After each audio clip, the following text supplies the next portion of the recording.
Bonjour, bienvenue à toutes et à tous dans le JT du Parlement de la Fédération Wallonie-Bruxelles.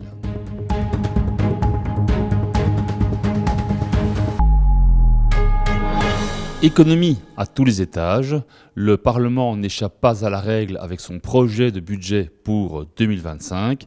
L'institution renforce également les mécanismes de vérification de ses comptes. On vous explique. En commission du budget, ce mercredi 13 novembre, les députés ont examiné la vérification des comptes du Parlement pour 2023 par la Cour des comptes, les conclusions de ce rapport, le projet d'ajustement du budget de fonctionnement du Parlement pour 2024, ces trois derniers points présentés par son secrétaire général Xavier Bazelen, et le projet de budget de fonctionnement du Parlement pour 2025 présenté par son président Benoît Dispa.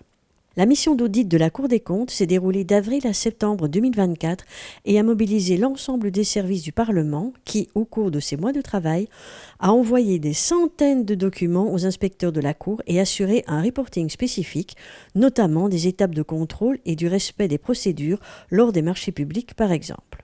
Par ailleurs, la Commission a approuvé le projet de budget de fonctionnement du Parlement pour 2025 avec une dotation revue à la baisse, soit 2 millions d'euros en moins, 4,34% en moins par rapport à 2024, ce qui induira des efforts de réduction des dépenses sur le fonctionnement de l'institution principalement. Le budget 2025 doit être un budget rigoureux. On va prendre notre part des efforts qui s'imposent à tous les gestionnaires publics. Dans un contexte où la Fédération Wallonie-Bruxelles doit faire face à un déficit annuel d'1 milliard d'euros, on fera donc des efforts en termes de gestion de nos infrastructures et notamment des bâtiments. On sait qu'il y a un travail de rénovation qui est nécessaire, il sera mené à bien, mais sur une base plus mesurée, plus planifiée. Et en matière de gestion du personnel, il y aura un dialogue permettant à chaque départ à la pension d'ajuster éventuellement l'organisation des services pour procéder en toute connaissance de cause au remplacement ou éventuellement, le cas échéant, à une réorganisation pour que l'efficacité puisse toujours être maximale, mais avec une certaine économie de moyens. Alors, il ne s'agit pas d'un bulletin, il s'agit d'un contrôle externe effectué par la Cour des comptes à la demande des autorités politiques. Il y avait eu une modification du règlement sous la précédente législature et donc à partir des comptes 2023, nous devions soumettre ces comptes à la Cour des comptes. Alors effectivement, la Cour des comptes fait, et c'est bien son rôle, un certain nombre d'observations, on va dire, qui ne sont pas des observations, je dirais, majeures et fondamentalement problématiques. Nous avons essayé avec les services d'y apporter des réponses le plus rapidement possible.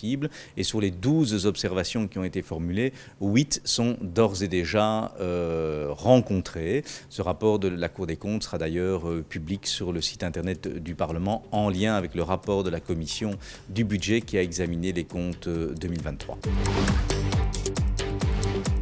Les violences sexistes et sexuelles dans nos universités et nos établissements d'enseignement supérieur sont malheureusement une réalité.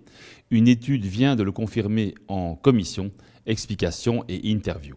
Après le séisme du hashtag MeToo en 2017, un collectif d'une centaine d'enseignants, de scientifiques et de membres du personnel administratif et technique de toutes les universités belges francophones a demandé aux établissements d'enseignement supérieur de faire de la lutte contre les violences sexistes et sexuelles une véritable priorité. De son côté, le Parlement a adopté une résolution en ce sens en 2021. La ministre de l'Enseignement supérieur de l'époque a, elle, chargé le ministère de la Fédération de faire réaliser une étude visant à dresser un état des lieux des situations de violence et de harcèlement dans les établissements d'enseignement supérieur, de dresser un état des lieux des dispositifs existants au sein de chaque établissement, d'en évaluer l'efficacité et de formuler des recommandations pour améliorer ce qui peut l'être.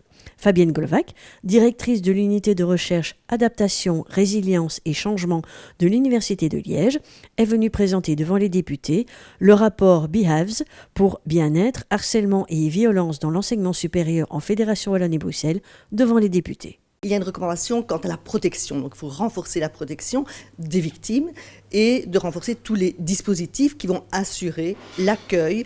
Première recommandation. Deuxième recommandation, c'est de travailler à un niveau plus général, au niveau de la prévention. L'objectif, c'est que finalement des changements au sein des institutions d'enseignement supérieur doivent aboutir à ce que n'apparaisse plus ce type de comportement, au moins de type de comportement. Formation obligatoire, de sorte à ce que tout le monde passe par ces formations et soit développe des apprentissages par rapport à cette thématique qui est encore très mal connue, très mal comprise. La mesure à prendre le plus vite possible pour être le plus efficace possible, eh bien, c'est de voir parmi les mesures existantes ce qui est déjà en place et qui peut être activé dans le cadre de l'enseignement supérieur pour être à la fois efficient et efficace pour les victimes de violences sexuelles, pour les victimes de harcèlement moral, de harcèlement sexuel, pour ne pas réinventer la roue, parce qu'une personne victime de harcèlement, c'est une personne victime de trop. Évidemment, il y a beaucoup de mesures, mais celle pour nous qui est primordiale, c'est la cellule de soutien et d'accompagnement des victimes internes, avec vraiment une aide d'une cellule externe pour encadrer les travailleurs de la cellule interne à l'établissement d'enseignement supérieur. Moi, je pense qu'ici, il faut vraiment rétablir une confiance entre la victime, qu'elle soit étudiante ou membre du personnel, et l'institution. Et donc, on doit vraiment donner les moyens